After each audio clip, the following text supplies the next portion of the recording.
Hello everyone, welcome to Gulshan academy. और आज इस वीडियो में हम डिस्कस करने वाले हैं 2 मार्च को जो एग्ज़ाम हुआ, यानी कि आज जो एग्ज़ाम हुआ है वहाँ पर यूजीसी नेट पेपर 1 से रिलेटेड किस टॉपिक से क्वेश्चंस जो है आज पूछे गए।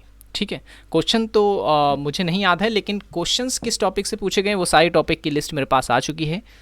ठीक है, तो स्टूडेंट्स ने मेरे पास जो भेजा है उस हिसाब से मैंने जो है ये 8 टॉपिक हर बार की तरह फिर से मतलब इस स्लाइड में ऐड किए हैं। ठीक है, तो आज हम इनका विश्लेषण करेंगे और जानेंगे कि और आगे किस तरह के क्वेश्चंस यहाँ से बन सकते हैं। वीडियो पसंद आए तो लाइक ज़रूर करना, चैनल को सब्सक्राइब नहीं किया तो ज़रूर कर लें, ताकि जब जब हम वीडियोस डालें आपको नोटिफिकेशन मिलता रहे। और अगर आपने हमारी पहले की वीडियोस को नहीं देखा है तो आप उसे ज़रूर देखें, लिंक मैंने डिस्क्रिप्शन में दे दिया है। हर एक टॉपिक पर वीडियोज़ आपको वहाँ पर मिल जाएगी। चलिए शुरू करते हैं। अनुसंधान के प्रकार को लेकर के आज एक सवाल था। ठीक है, अनुसंधान के प्रकार को लेकर पहले भी क्वेश्चन पूछा गया और जो है आज भी यहाँ से क्वेश्चन पूछा गया। ठीक है, तो हालांकि मैं आपको बता चुका हूँ कि अनुसंधान जो है कई प्रकार के होते हैं। मात्रात्मक मैंने आपको बताया है, गुणात्मक मैंने आपको बताया है। ठीक है, मात्रात्मक अनुसंधान क्या बताया था मैंने? मात्रात्मक वह होते हैं जो आंकड़ों पर आधारित होता है, जबकि गुणात्मक अनुसंधान वह होता है जो गुणों पर बल देता है। ठीक है, इसमें क्या होता है? मात्रात्मक में हम सर्वेक्षण, अभिलेख, रिपोर्ट की समीक्षा करते हैं, जबकि गुणात्मक अनुसंधान में हम प्रत्यक्ष अवलोकन करते हैं और व्यक्तिगत अध्ययन करते हैं। ठीक है, तो ये मैंने ऑलरेडी बताया था। और क्या क्या पूछा जा सकता है आपसे? और पूछा जा सकता है आपसे मौलिक अनुसंधान के ऊपर। ठीक है, मौलिक अनुसंधान, भाई मौलिक अनुसंधान जो होता है ये ज्ञान की वृद्धि के लिए किया जाता है। ठीक है, ज्ञान की वृद्धि के लिए किया जाता है और इसका उद्देश्य होता है सिद्धांत निर्माण करना। ठीक है, सिद्धांत निर्माण करना इसका उद्देश्य होता है। ठीक है, आपसे जो है प्रायोगिक अनुसंधान पूछा जा सकता है, काफ़ी बार एग्जाम में पूछा भी गया है। ठीक है, प्रायोगिक अनुसंधान, तो प्रायोगिक अनुसंधान की हम अगर बात करें तो इसमें होता ये है कि कारक और प्रभाव के बीच जो है संबंध को दिखाता है इस प्रकार का अनुसंधान। ठीक है, और इसे हम जोड़ तोड़ वाला अनुसंधान भी कह सकते हैं, क्योंकि इसमें जो होता है जो वेरिएबल्स होते हैं उसमें हम संशोधन कर सकते हैं। ठीक है, प्रयोगात्मक अनुसंधान में। और ऐतिहासिक अनुसंधान मैंने आपको बता दिया है, जिसमें हम वर्तमान की चर्चा ऐतिहासिक परिप्रेक्ष्य में करते हैं और इतिहास का सहारा जिसमें हम लेते हैं वो ऐतिहासिक अनुसंधान कहलाता है। ठीक है, तो इतना आपको याद रखना है। पहले की वीडियोस देखें, और मैंने तो एक ऑलरेडी स्पेशल वीडियो बना रखी है अनुसंधान के प्रकार को लेकर के, जहाँ मैंने हर एक टॉपिक को जो है एक्सप्लेन कर रखा, हर एक टाइप्स को एक्सप्लेन कर रखा है। ठीक है, तो प्लेलिस्ट बनी हुई है अलग से, उस पर जरूर देख लें। शिक्षण मॉडल के ऊपर आज क्वेश्चन पूछा गया। ठीक है, शिक्षण मॉडल को लेकर के कि भाई क्या होते हैं शिक्षण मॉडल। तो इस पर जो है शिक्षण मॉडल, जैसे हम हिंदी में कह सकते हैं प्रतिमान, शिक्षण के प्रतिमान। तो शिक्षण के प्रतिमान क्या है, इसकी अवधारणा क्या होती है, इस पर कितने कितने विचारकों की क्या क्या राय है। हालांकि ये बहुत ही बड़ा टॉपिक है।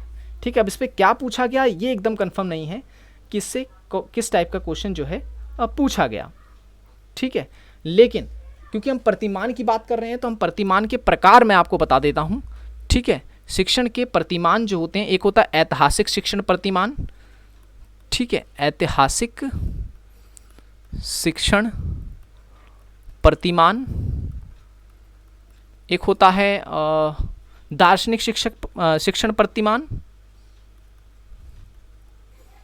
ठीक है, एक होता है सृजनात्मक शिक्षण प्रतिमान, और एक होता है मनोवैज्ञानिक।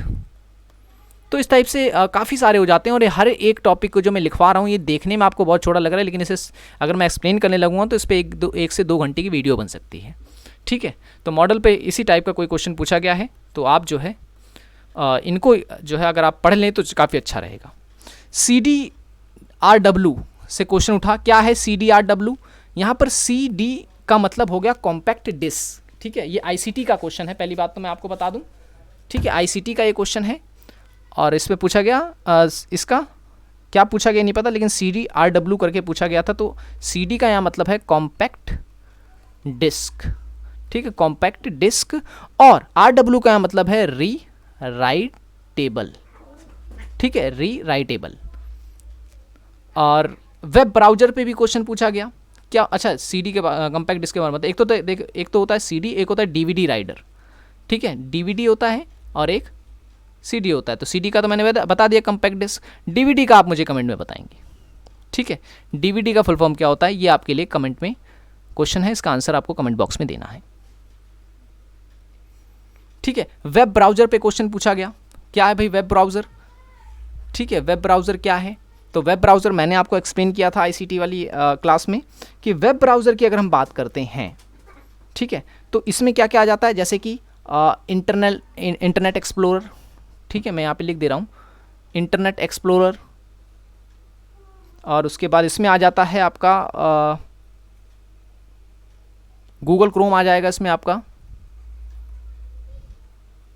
ठीक है। इसमें मोज़िला फायरफॉक्स हो जाएगा, इसी में सफारी भी आ जाएगा, इसी में ओपेरा भी आ जाएगा। तो ये सारे के सारे क्या हैं, ये सारे के सारे हैं वेब ब्राउज़र, ना कि सर्च इंजन। याद रखना, इसमें कंफ्यूज हो जाते हैं कई बार, वेब ब्राउज़र है ये, सर्च इंजन नहीं। अगर सर्च इंजन आपसे पूछता है, ठीक है, अगर आपसे पूछे सर्च इंजन, तो सर्च इंजन जो है वो डिफरेंट है। सर्च इंजन में कौन कौन से आ जाते हैं, इसमें आता है गूगल, जिस पे आप जाके सर्च करते हैं, ठीक है, और याहू, और बीइंग, एक बीइंग नाम का भी सर्च इंजन है, ठीक है, डक डक गो, ठीक है ना। ये तो ये सारे हैं जो हैं, ये सर्च इंजन है जिस पे जाकर आप सर्च करते हैं। जबकि ये वेब ब्राउज़र जो होता है, इसका काम सर्च इंजन तो खोजना होता ही होता है, साथ ही साथ और भी कई सारे काम होते हैं वेब ब्राउज़र के, ठीक है। ओके, अब मिटा रहा हूँ। देखिए, वीडियो पसंद आ रही हो तो लाइक ज़रूर कर देना, ठीक है। कल जो एग्ज़ाम होगा उसकी वीडियो भी जो है मैं आपको दे दूंगा। आज वीडियो में थोड़ी लेट हुई है क्योंकि यहाँ पे थोड़ी बिजली की समस्या थी, ठीक है। चलिए, ओके, शाब्दिक और अशाब्दिक संचार के ऊपर क्वेश्चन पूछा गया, ठीक है। शाब्दिक और अशाब्दिक संचार क्या होता है भाई, शाब्दिक और अशाब्दिक, तो इंग्लिश में जिसे हम कहते हैं वर्बल और नॉन वर्बल, ठीक है, वर्बल और नॉन वर्बल। अगर हम शाब्दिक संचार की बात करते हैं, ठीक है, अगर हम शाब्दिक संचार की बात करते हैं जिसे हम वर्बल कहते हैं, ये दो टाइप्स की होगी। एक होगा मौखिक, ठीक है, यानी बोलकर, और दूसरा होता है लिखित यानी लिखकर, ठीक है। जबकि अगर हम बात करते हैं अशाब्दिक संचार की, तो इसमें जो है, इसमें कई टाइप से आ जाएंगे। जैसे कि एक होता है प्रोक्सेमिक्स, ठीक है, एक होता है काइनेसिक्स, एक होता है क्रोनेमिक्स, एक होता है हैप्टिक्स, एक होता है ऑकुलिक्स, ठीक है। अब इसमें इसका मतलब क्या है, देखिए, प्रॉक्सिमिक्स की जो है, इसका मतलब ये होता है कि जब हम लोग, देखा होगा हम लोग कभी कभार जो है प्रधानमंत्री की जो कुर्सी होती है, उससे हम जो है, उस कुर्सी से हम किसी भी व्यक्ति के पावर का जो है अनुमान लगाते हैं, ठीक है। तो हम जब किसी वस्तु से किसी व्यक्ति की ताकत का या वो अनुमान लगाते हैं या फिर उसके बारे में जानते हैं, तो इस प्रकार का संचार जो है वो कहलाता है प्रॉक्सिमिक्स, ठीक है।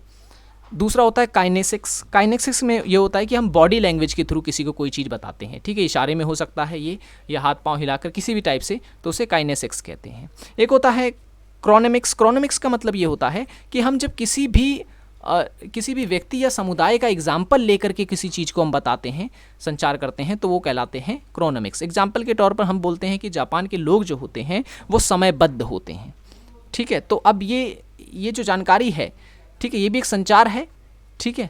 हम किसी का सहारा लेकर जो है किसी को कोई चीज़ बता रहे हैं, तो ये कहलाएगा क्रोनेमिक्स। एक होता है हैप्टिक्स का मतलब होता है जब हम किसी को छू करके कोई चीज़ बताते हैं, ठीक है, अपनी जानकारी जो होता है किसी को टच करके देते हैं, तो उसे हैप्टिक्स कहते हैं। और ऑकलिक्स क्या होता है, ऑकलिक्स जो होता है ये होता है आँख से किसी को कोई चीज़ बताना, ठीक है, आँख से इशारा करना या आँख मारना, ये इसी के अंतर्गत आ जाता है, ठीक है। ओके, और मैं फिर से मिटा देता हूँ एक बार।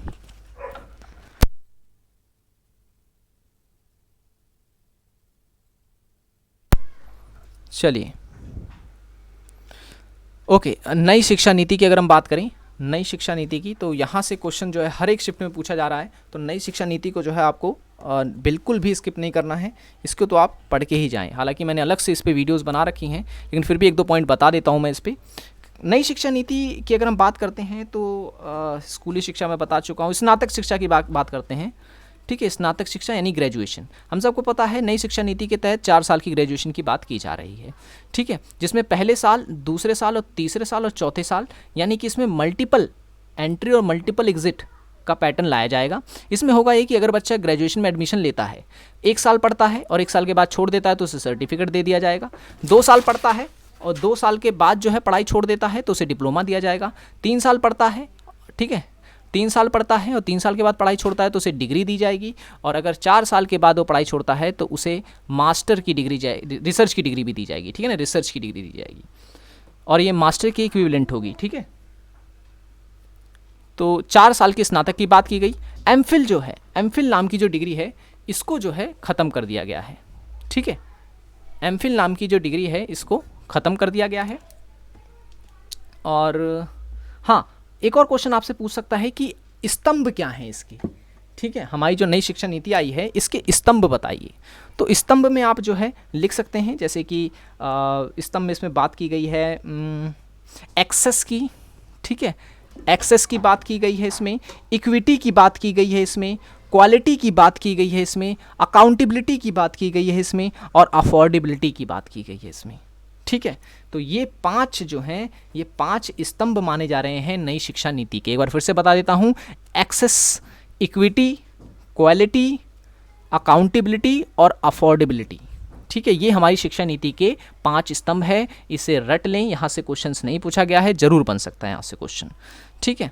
Okay, Kyoto protocol, Kyoto protocol मैं ऑलरेडी समझा चुका हूँ, फिर यहाँ से क्वेश्चन पूछा गया। क्योटो प्रोटोकॉल की अगर हम बात करें तो क्योटो प्रोटोकॉल जो है ये 1997 पे इस पे हस्ताक्षर किए गए थे, ठीक है, और 2005 में जो है इसकी शर्तें जो हैं, जो बनाए गए, जो समझौता हुआ था उसको लागू किया गया था। और इसका उद्देश्य जो था, ये क्योटो प्रोटोकॉल जो है, जो कि जापान के एक शहर है क्योटो में, क्योंकि ये सम्मेलन आयोजित हुआ था ये, तो इस कारण इसका नाम पड़ गया क्योटो प्रोटोकॉल, ठीक है।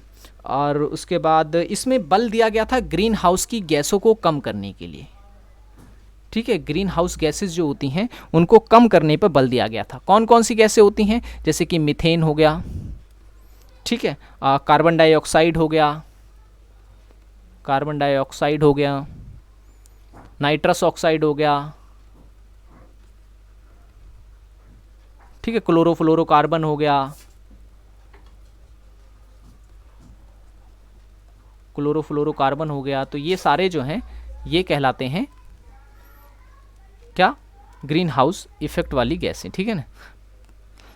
एसडीजी से क्वेश्चन पूछा गया और एमडीजी से क्वेश्चन, आज जो पूछा गया वो एमडीजी से क्वेश्चन पूछा गया है। एसडीजी मैं ऑलरेडी आपको बता चुका हूँ, एक बार फिर से बता दूंगा। एमडीजी की बात कर लेते हैं हम लोग, मिलेनियम डेवलपमेंट गोल, बहुत ही इंपॉर्टेंट है, मिलेनियम डेवलपमेंट गोल, जिसे एमडीजी कहा जाता है। सन 2000 में ये गोल बनाए गए थे और ये कहाँ पे बनाए गए थे, तो न्यूयॉर्क में जो यूनाइटेड नेशन का हेडक्वार्टर है, ठीक है ना, वहाँ पर बैठ के ये निर्णय लिया गया था और कहा गया था कि 2000 से लेकर 2015 तक जो है इन को फॉलो किया जाएगा। इसमें 8 लक्ष्य बनाए गए थे, ठीक है ना, 8 लक्ष्य तय किए गए थे और ये 8 लक्ष्य कौन से थे मैं आपको बता देता हूँ। जैसे कि पहला जो था वो था गरीबी समाप्त करना, ठीक है, दूसरा था लिंग समानता, मैं लिख नहीं रहा हूँ यहाँ पर, ठीक है ना, गरीबी ख़त्म करना, लिंग समानता लेके आना और मातृत्व स्वास्थ्य पर बल देना, ठीक है, प्रारंभिक शिक्षा की बात इसमें की गई थी, शिशु मृत्यु दर को घटाने की बात की गई थी, HIV, एड्स, मलेरिया जैसी अन्य बीमारियां जो हैं उसको ख़त्म करने की बात की गई, पर्यावरण संरक्षण की बात की गई थी और वैश्विक विकास के बारे में जो है इसमें चर्चा की गई थी, ठीक है। तो ये सब जो है इसमें बल दिया गया था इन्हीं सब चीज़ों पर, ठीक है। तो ये रट लेना है आपको, एक बार फिर से मैं बता देता हूँ अगर आपने ना लिखा हो तो।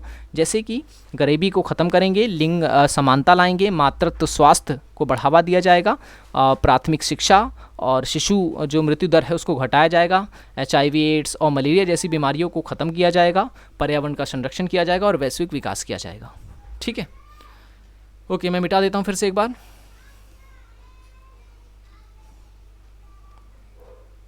नेक्स्ट है साधारण ब्याज। साधारण ब्याज से क्वेश्चंस पूछे जा रहे हैं। CI और SI ये दोनों ही आपको पढ़ लेने हैं, ठीक है, CI और SI आपको पढ़ लेने हैं। एक शिफ्ट में तो मैं बता दूं फॉर्मूला पूछा गया था सिर्फ, ठीक है, CI का कंपाउंड इंटरेस्ट का फॉर्मूला पूछा गया था, तो हम सबको पता है, ठीक है, इसका फॉर्मूला क्या होता है, ए बराबर में P1 प्लस में R अपॉन में 100 और ऊपर T, पावर में T आ जाता है, ठीक है ना। तो ये होता है कंपाउंड इंटरेस्ट का फॉर्मूला। और सिंपल इंटरेस्ट का फॉर्मूला क्या होता है, P into R into T upon में 100 SI बराबर में, ठीक है। तो इस तरीके से फॉर्मूला आपको याद रखना है और क्वेश्चन भी याद रखने हैं, ठीक है। कोडिंग डिकोडिंग से भी क्वेश्चन पूछा गया। कोडिंग डिकोडिंग रीजनिंग में काफ़ी इंपॉर्टेंट होता है ये। जैसे कि एक एग्जांपल भी दे देता हूँ, जैसे कि ABC को अगर 123 लिखा जाता है तो BCD को क्या लिखा जाएगा, ठीक है। तो सिंपल सा इसका आंसर है, क्या लिखा जाएगा, 2 3 4, ठीक है ना। अब आप कहें कैसे, A 1 नंबर पे आता है, B 2 नंबर पे आता है, C 3 नंबर पे आता है, वैसे ही B 2 नंबर पे आता है, C 3 नंबर पे आता है और D 4 नंबर पे आता है। तो 234 इसका आंसर हो गया। इस टाइप के क्वेश्चन को हम कहते हैं कोडिंग डिकोडिंग, कूट लेखन वाला सवाल, ठीक है ना। सो आज की वीडियो में इतना ही। आई होप ये वीडियो आपको पसंद आया होगा। वीडियो पसंद आया हो तो लाइक जरूर करें, चैनल को सब्सक्राइब नहीं किया तो जरूर कर लेंगे। मिलेंगे नेक्स्ट वीडियो में। Thanks for watching this video. पहले की वीडियोस नहीं देखी तो आप उसे जरूर देखिए, लिंक डिस्क्रिप्शन में है।